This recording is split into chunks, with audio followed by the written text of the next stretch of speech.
teach us, by the way? Okay, so continuing, for the refuah Shlema of all Chvarim of Klal Yisrael, we're continuing with carrying in different domains. So the next one is called Eruv Chatserus, and there are a few points to be mentioned. Actually, it's actually we're going to have to also split this up into two shiurim. Okay, there is a method by which one may enter, which one may carry articles from one enclosed area to another if no public area intervenes between them. The occupants of the enclosed areas all agree to pool their individual properties interests to form one large precinct. An amount of bread is deposited in a house to which everyone has a right of access. This is based on the notion that a house is a place where one's food is stored. This specially constituted shared dining facility, in inverted commas, is known as an eruv, which entitles all the occupiers of the buildings to form a single communal enclosed area. And there's a note here. The term eruv is often construed merely as an issue of fencing. In fact, an eruv must constitute a shared dining facility to allow carrying within the combined areas of private ownership. Fencing is an additional and separate requirement.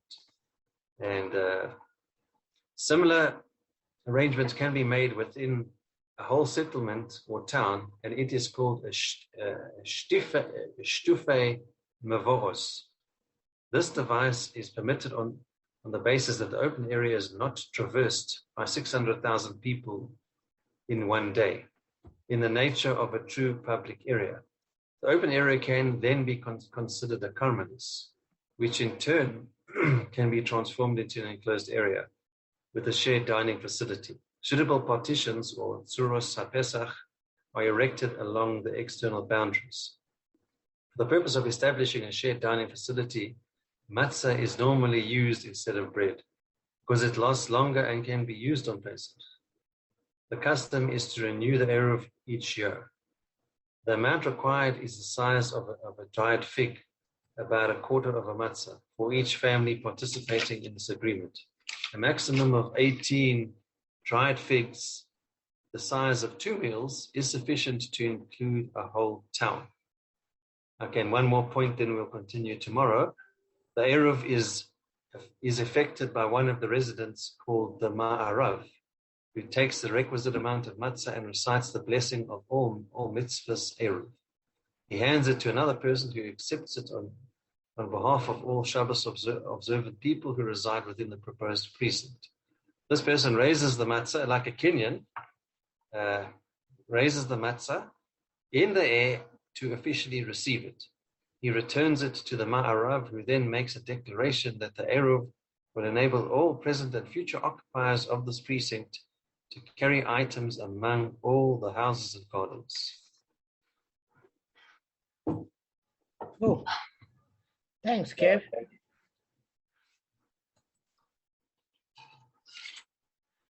Okay, Arthur, I want you to read the Mishnah now. Okay, give me a second. Let me move to my big screen. Line is bad.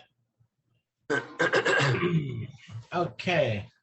The Mishnah turns to the issue of liability for damage by bore, therefore a pit.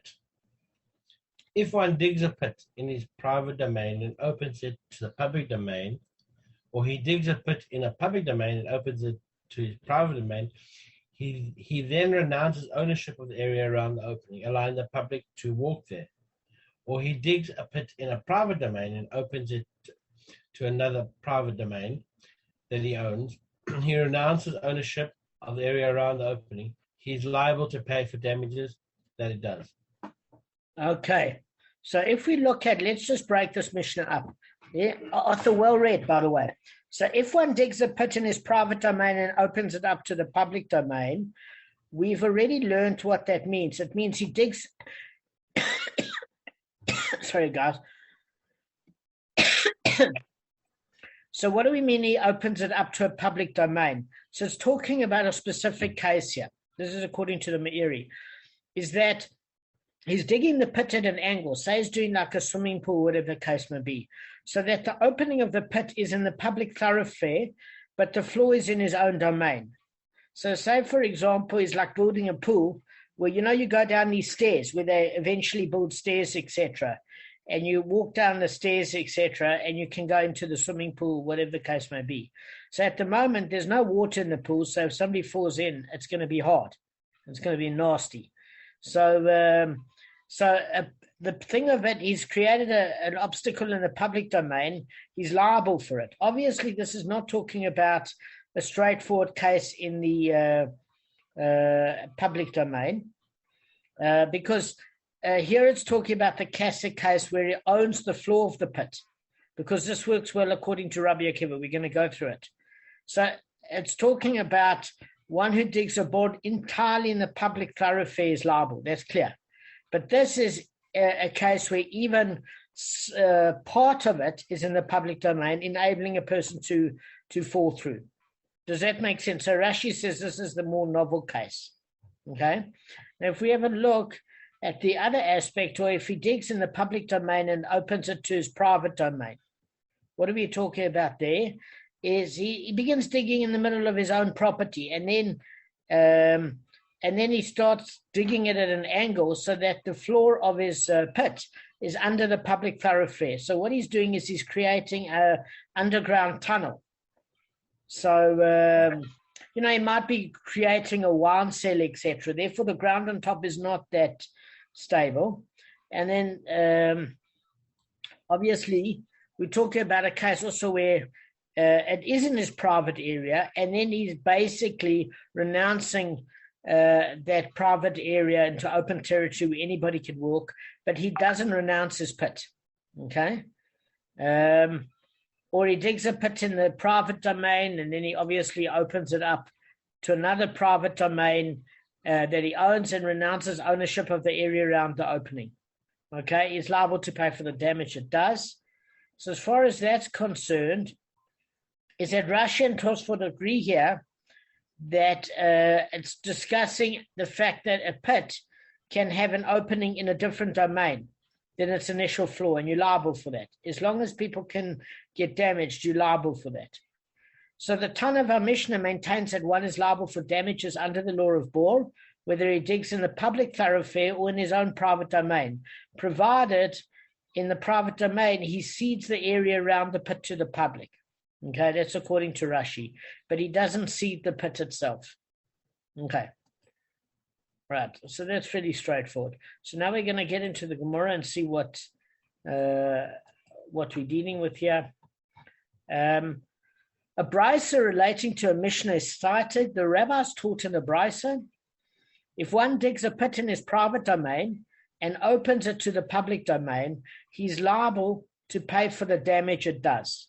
Okay, for he created the hazard in the public domain. It says, though he dug the entire pit there. That's according to Rashi. Although it's going to be explained that this Tana, Rav Yishmael, exempts a person for damage done by a bor that is in his own domain. It only applies when the opening is in the private domain.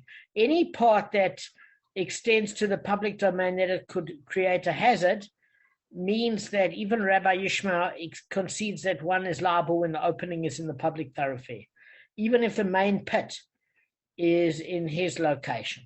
Okay, so let's just go through the biblical verse.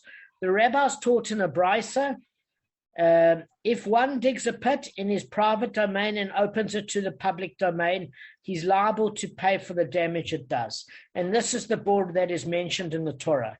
These are the words of Rav. Saying, I'm just going to repeat what the Gemara said, very straightforward. There's only two different opinions.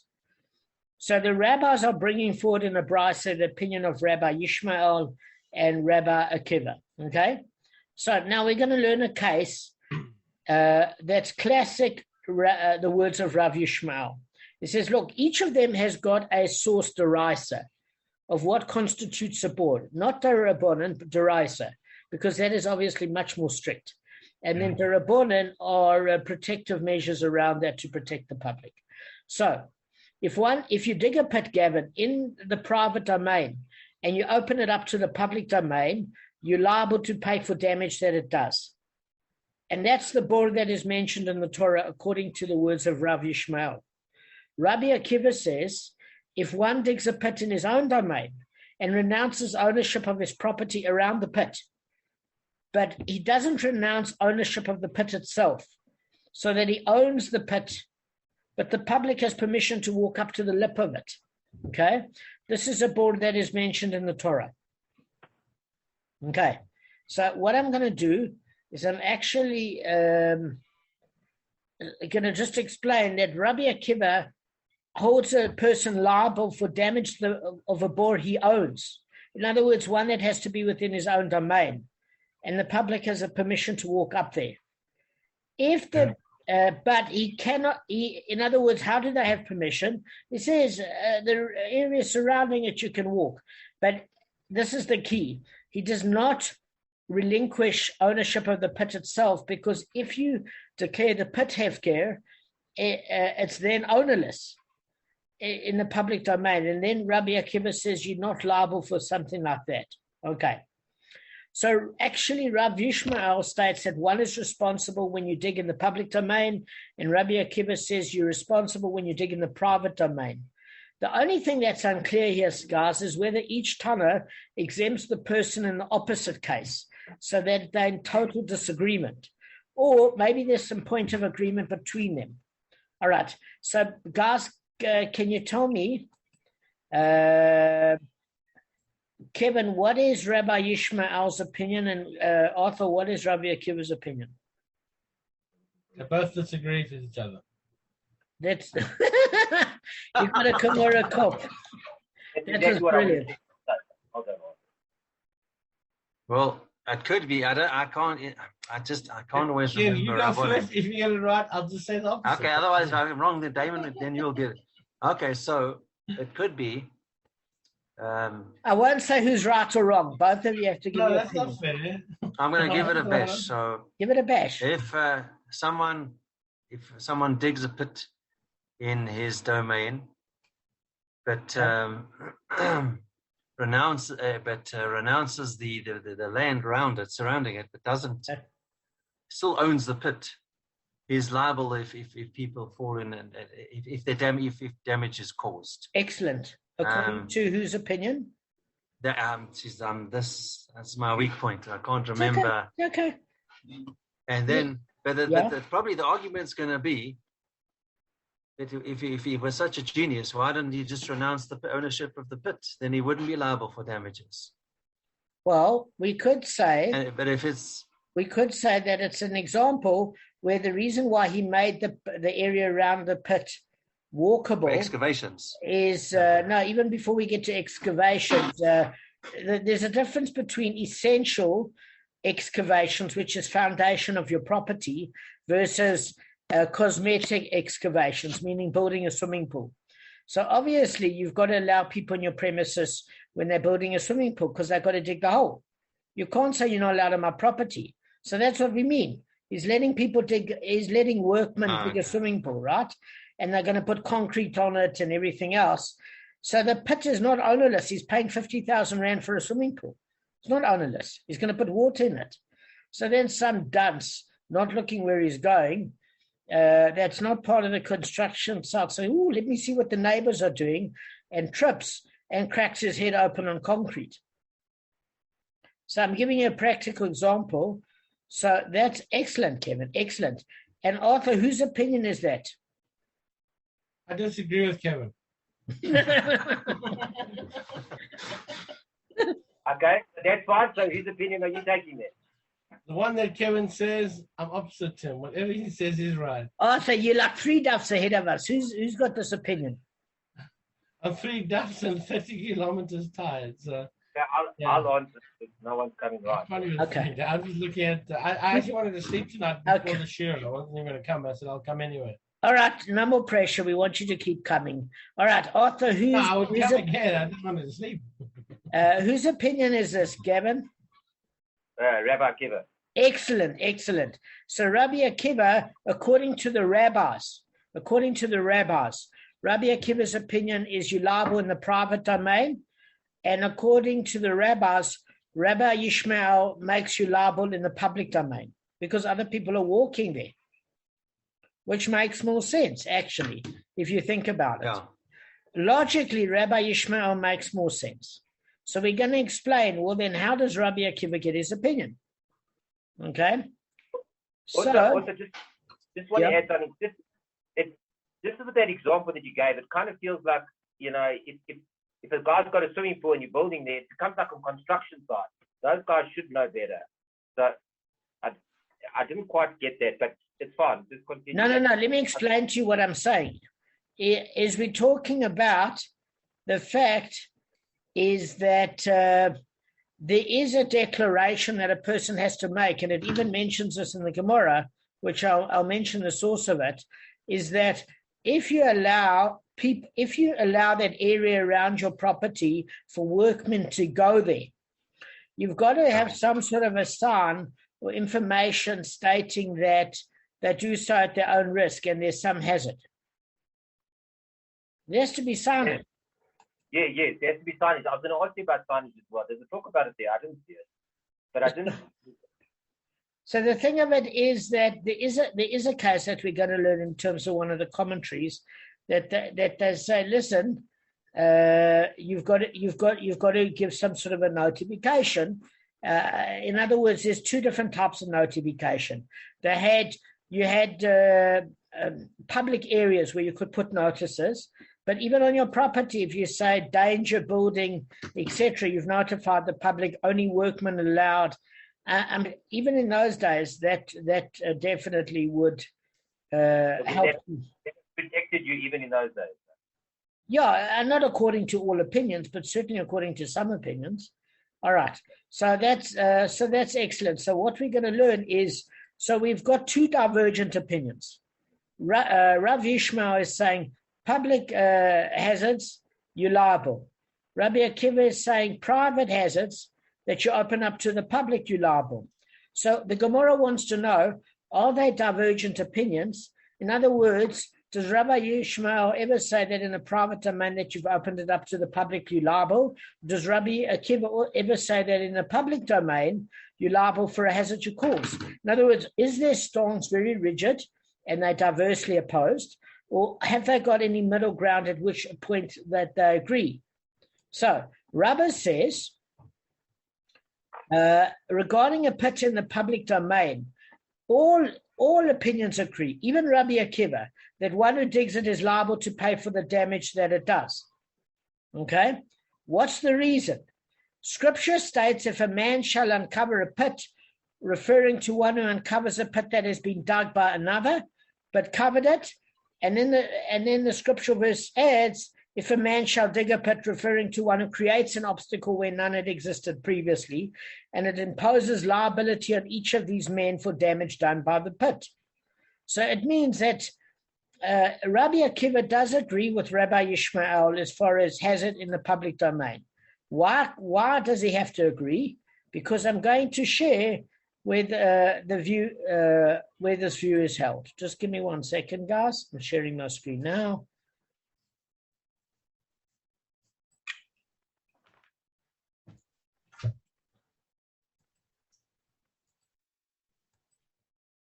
Okay. Just give me 1 sec. Stephen's about to join us. Just want to say hello. James, you're actually the most generous guy I've ever met. Very funny. You're always sharing with us. Here's the chips. How are you, Steve? How's it going? You're right there. Good, man. And you? Yeah, carry on.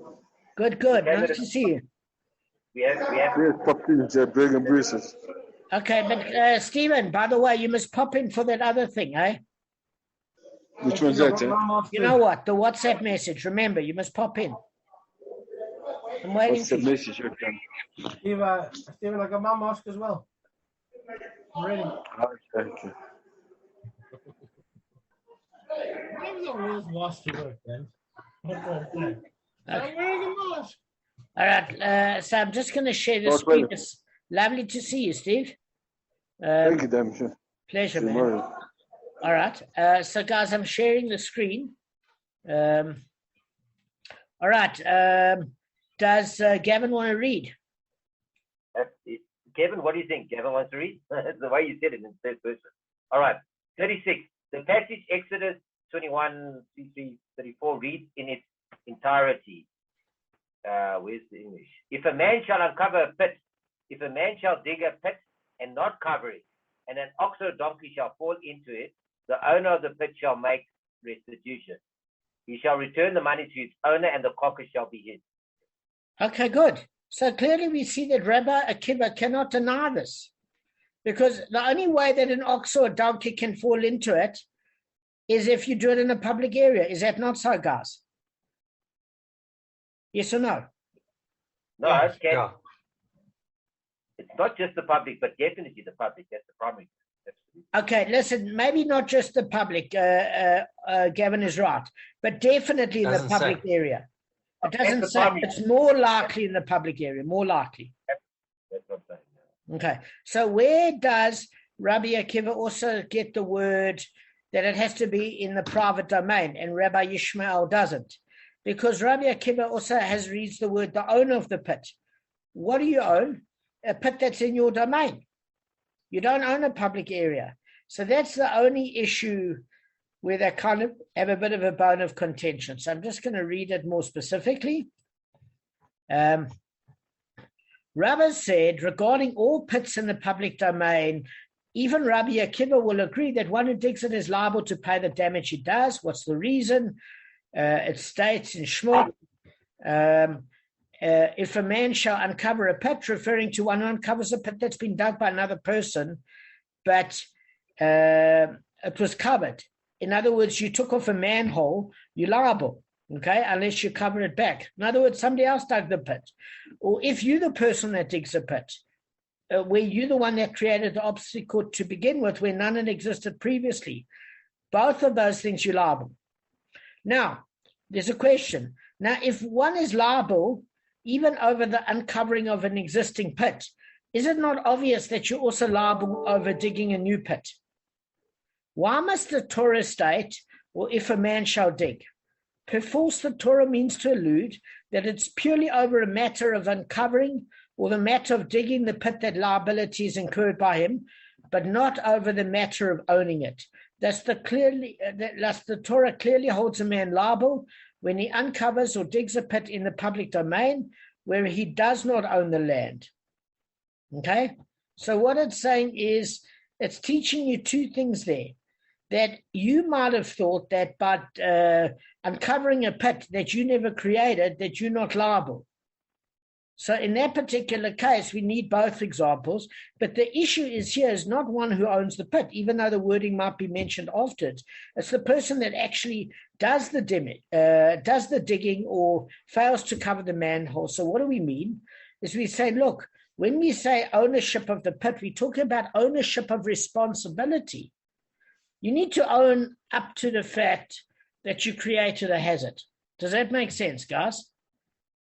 It's ownership. It doesn't mean monetary ownership. It means you've got to own up to the damage you caused. You can't scuttle away. You can't do a hit and run. You've got to own up to your responsibilities. So that's what it means, okay? So Rabbi Yishmael and Rabbi Akiva disagree only regarding a pit in one's own domain, because Rabbi Akiva holds that when one digs a pit in his own domain and renounces ownership of the area around it, you're also liable to pay for the damage that it does. For it's written, the owner of the pit shall make restitution.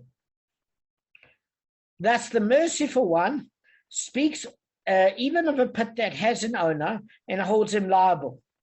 But Rabbi Yishmael holds that the expression owner of the pit means master of the obstacle, exactly what we said, guys. In other words, you were the master of the destruction. But the Torah actually refers to a pit that is ownerless. In summary, basically, according to Rabbi Akiva, you're liable whether you dig a pit in the public domain or the private domain. And according to Rabbi Yishmael, you're liable only when you dig in the public thoroughfare. Straightforward enough, guys. Okay, good. Now that we've got that, basically, as far as Rabbi Yishmael was concerned, there's a discussion with Tosfot that says that Rabbi Yishmael exempts an owner when he digs even to the very edge of his property. Why? Even when somebody could fall in, because if somebody falls in, the owner of that property could turn around and say, listen, what are you doing actually leaning your back against my fence? You know, you got to walk. How do you walk directly adjacent to my property? You know, that's your responsibility. Walk like a normal person. So that's because why did Tosfot bring this up, Gavin? Because we were talking about what happens if there's an opening that's slightly in the public domain, not a big opening, but enough that if a person is dragging their back against your wall and they're walking like slouching, that they could fall in. But any normal person that walks wouldn't fall in. Does that make sense? So it's the equivalent that somebody could have a loose plank, for example, and they could fall in and there would be a ditch there. That Rav Yishmael says you're not liable for, even though it technically could go a little in the public domain. We're not talking about a proper opening, because even if the pit in the proper opening is in the public domain, in the private domain, Rabbi Yishmael in that case would hold a person liable if it's big enough for the way a normal person walks to have fallen in. Okay, so that's the opinion of Rabbi. Okay, so Arthur, you want to give me not Arthur? I don't want to pick on Arthur. Does anybody want to give me a summary of Rabbi before we go on to Rav Yosef?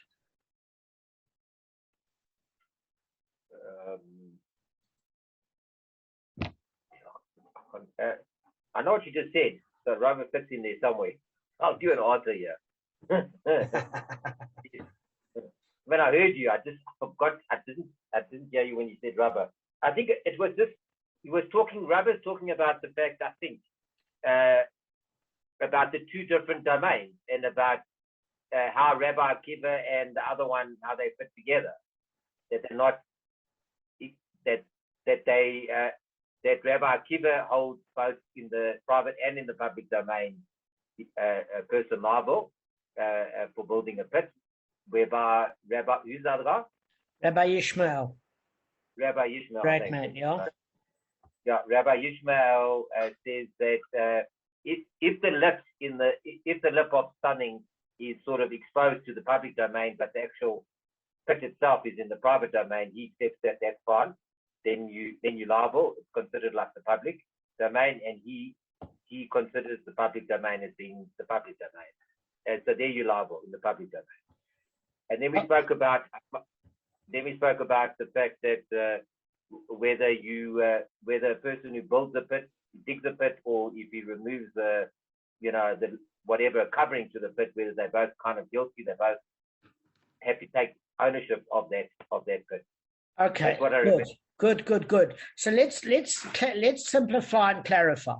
So the bottom line is the rabbis start off and say, look, it seems very clear. It seems that when you're talking about it in the beginning, Rabbi Akiva's source is about a person that owns a pit. Therefore, Rabbi Akiva says that you're liable for a pit in your private domain, in which case you allow the public around that area of the hazard. But you don't relinquish the pit itself. That's what the rabbis say. Rabbi Yishmael says, listen, if an ox or donkey falls in it, and you either didn't cover, and if you uncovered an existing hazard or made a new hazard, you're liable. And this is most likely in the public domain, because how could you uncover a hazard in the private domain? You know the hazard's there. It's not a surprise that you're uncovering. And most likely, you wouldn't have foreign animals on your private property. So most likely it's the public domain. Therefore, he obligates for the public domain. And then the question the Gemara asked is, okay, do the two great rabbis have any sort of consensus of agreement?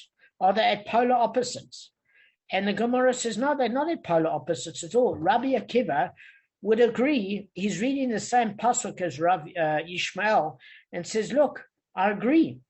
At the end of the day, both public and private you're liable for a hazard you either create or open up a pre-existing hazard. Okay? But I basically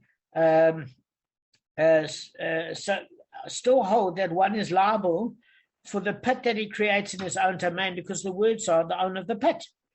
And Rabbi Yishmael says, look, I only hold liable for a public hazard that you either uncovered that was previously safe, or that you created a new hazard in the public domain, because that's the most likely scenario. And we're not talking about ownership of the pit. When we say the owner of the pit, we mean the owner of the person that's actually responsible for causing the hazard. So in other words, it's the owner of the mess that he created. He's like basically he's responsible. It's an issue of responsibility for damages. It's not an issue of ownership, because he defines Rabbi Yishmael as an issue of ownership to do with money. In other words, something you earn money off, like your ox, in the case of shore, is a case where there's ownership that you get benefit and it's worth something. Nobody goes in the public domain and say, look, I made this hazard. It's amazing, unless you're mentally deranged. So he said it's obviously talking, it doesn't have to be in your private domain, and if you do open it up to the public, you can say, I'm opening it up, but you are responsible and I need to make you aware of it. That's where it's mentioned. So that's the consensus. That's according to Rabbah. So Rav Yosef says the opposite. All right, so guys, now we're going to learn a dissenting opinion. But before we learn the dissenting opinion, we have a question on the Gemara. Okay? So accordingly, the Gemara examines Rabbi Akiva's words. Then what is the meaning of the expression, this is the bor that is mentioned in the Torah, that Rabbi Akiva said in regard to a pit in the private domain? Why, you have explained that according to Rabbi Akiva, the Torah holds a person liable in all circumstances. So what does this question actually mean, guys? I'll tell you exactly what it means. It means that the question on Rabbi Akiva is, why are you specifying where there's a source for bor biblically? Because you're turning around Rabbi Akiva and you're saying, well, whether it's a public or private domain, according to Rabbah, you're saying that you're liable. So why mention a specific verse stating that this is where the liability of bor is mentioned? Because you're not focusing on one aspect to the exclusion of all the other aspects. Whereas Rabbi Yishmael is saying you're only covered in the public domain.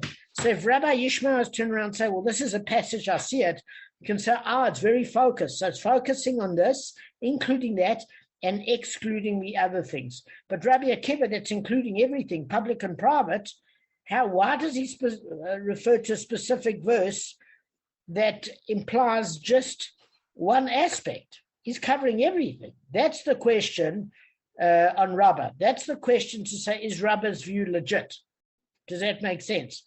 So the answer given, which makes complete sense once you understand it, is it says, it means that this is the bor with which the Torah began its reference to restitution. Meaning, and I'm going to share the verse right now. Just give me a second, guys. I'm going to share the actual verse itself.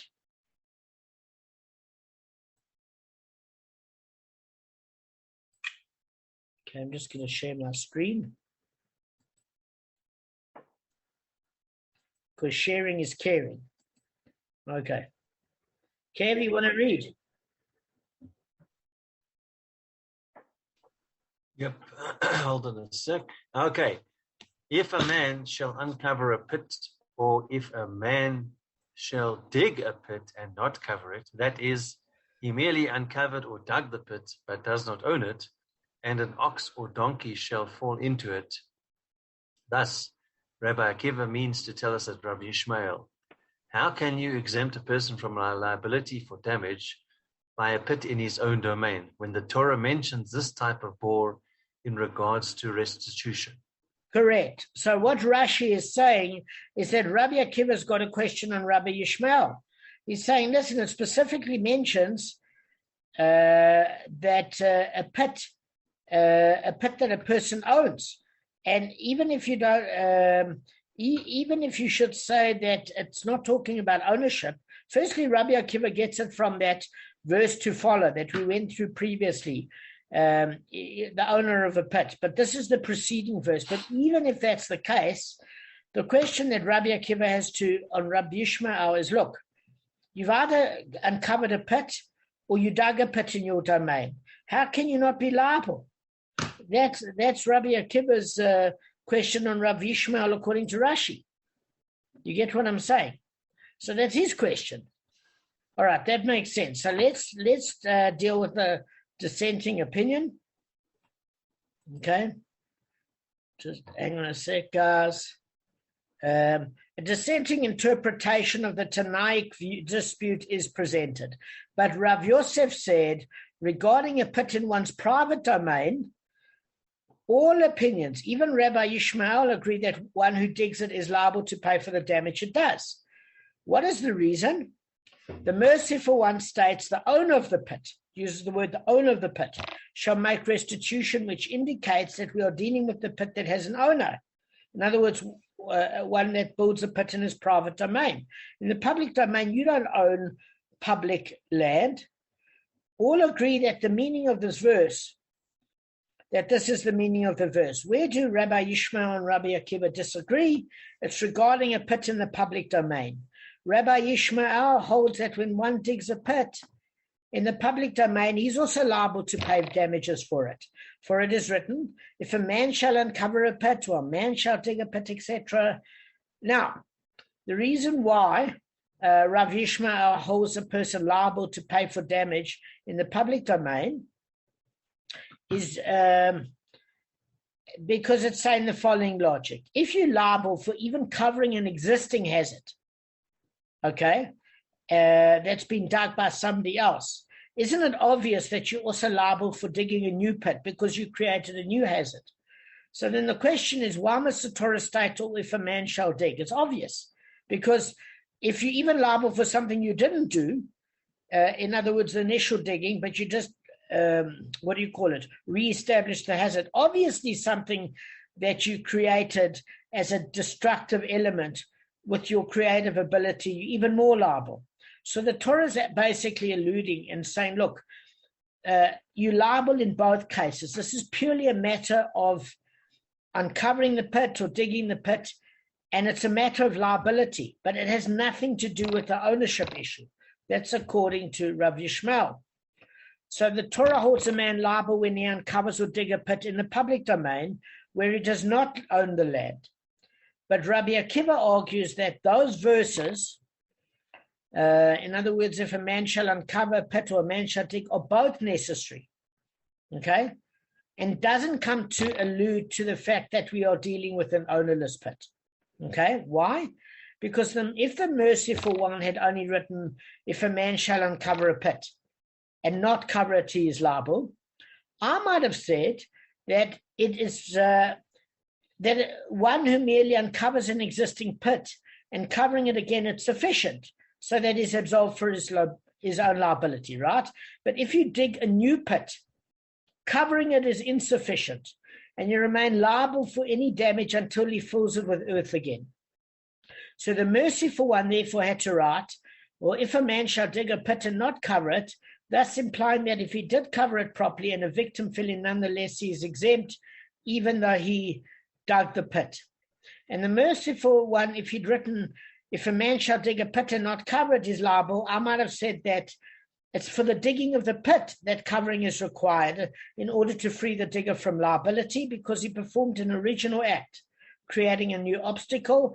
But regarding one who merely uncovers an existing pit that had been covered, he didn't perform an original act. I might say that even covering is not required, since he did not create the pit. He is entirely free of liability.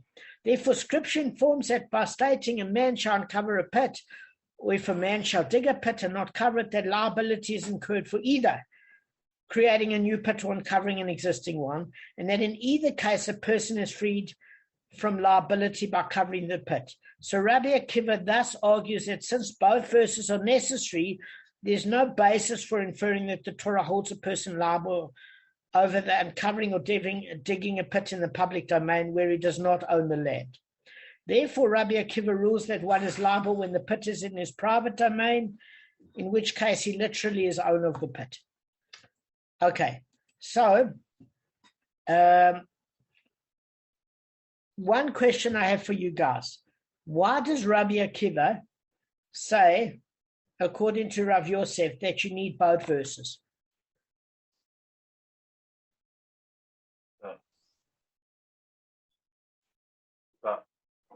I can tell you. Sure. Unless somebody else wants to give it a bash. Okay. Kevin, you think you got it?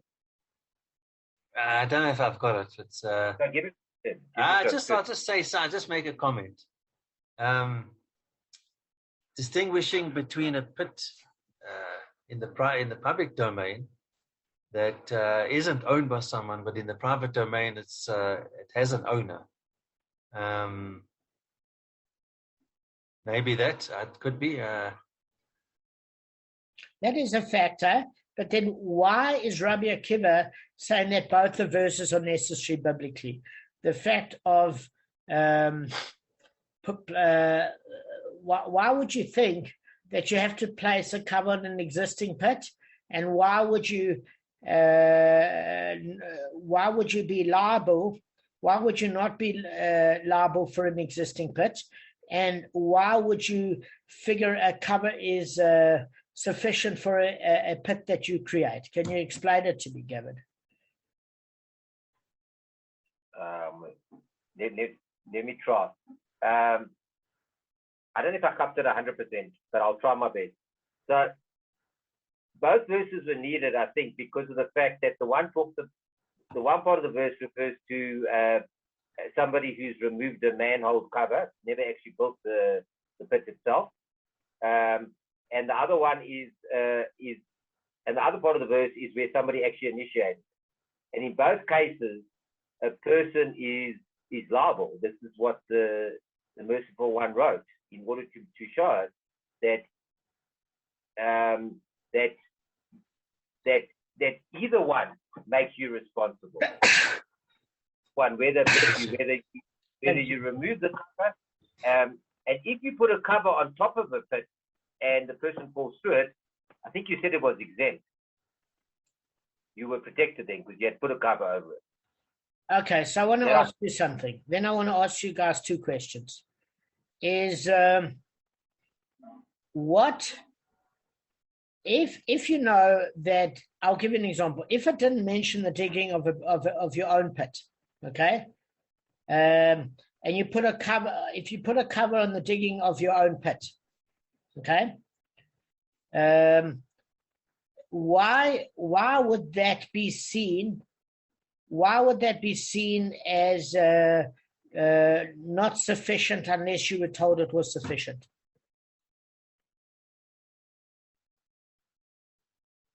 How do we know it's sufficient?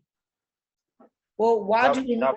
We know because of the verse, but why are we told that it's sufficient? Why couldn't we derive that from our own conclusion? No, somebody can fall through that, and then you think, because you can put up a flimsy. I didn't quite get that because I don't understand why the verse states that. Okay, so let me repeat that. We're not talking about a flimsy cover. Okay, we're not talking about a flimsy cover. So I'm just going to repeat this a second. Just somebody who's removed a cover, a robust cover, and recreated the hazard. Okay, so we're not talking about that, because at the end of the day, look, there is an issue with that. Is that you might have thought that, there's a vibration on the ground. We learned that before, and if that lifts up the covering of the manhole, you might have thought that that's not enough immunity so that you are free from liability. So we know that if there was an existing pit and you took off a manhole and you put it back, you rendered it in the state it was before you found it. So that's obvious. Okay? That's absolutely obvious. Yeah? So the point of that is we wouldn't think it's necessarily obvious when you dig your own hole. Because when you dig your own hole, you might have said This is what the Gemara is saying, that it's not sufficient. It's one thing if there's an existing habit, hazard, right? And there's a manhole. You remove it, you've created a hazard. When you put it back to its original state, you're exempt. That makes logical sense. It doesn't matter if the cover was flimsy or not. You returned it into the state it was.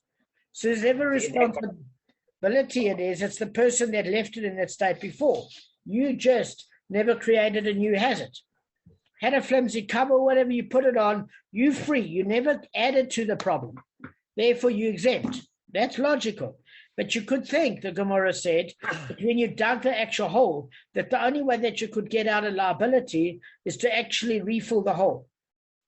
When the Gemara is saying, no, as long as you create a cover where it's sufficient and it's not flimsy, then that would suffice to exempt you, providing it's a proper solid cover, which means if you undig a hole for whatever reason, and then, for example, you realize you're running out of time and you're not going to bother to fill it up again, the Gemara knows that.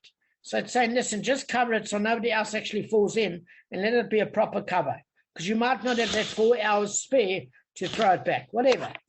So we wouldn't have known that. We would have assumed that you might have had to refill the hole. So that's why that verse was mentioned.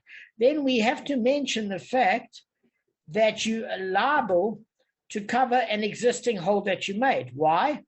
Because you would think that you may be only liable for a hazard you create, not a pre-existing hazard that you weren't the cause of to start with. Does that make sense? You might turn around and say, well, I never built this hazard. Go and find the person that dug the hole. And they said, no, you need to know you're liable. You can't just think you're liable. If I mention the case in the Torah is the law. So if I mention in the law books you're only responsible for a hazard you made, I'd say I'm off the hook by a hazard I didn't make. So I could take off a manhole cover because I'm missing a manhole cover in my home. I never created the hazard. I'm off the hook by law. So the Gemara is saying the law mentions that you're liable for a hazard you create as an original creation, or whether or not you just rendered somebody else's hazard lethal or heavily damaging again. So you need both of them to tell you. So Rabbi Akiva is saying because you need both of those verses to tell you that, then you can't assume that it's just talking about public domain damage. It's just talking about the issues at hand. And therefore, the minute the verse mentions the owner of the pit is liable, it's talking about the literal owner of the pit. Okay? And then we're going to finish off. We've got 2 more sentences, then we're done. Okay?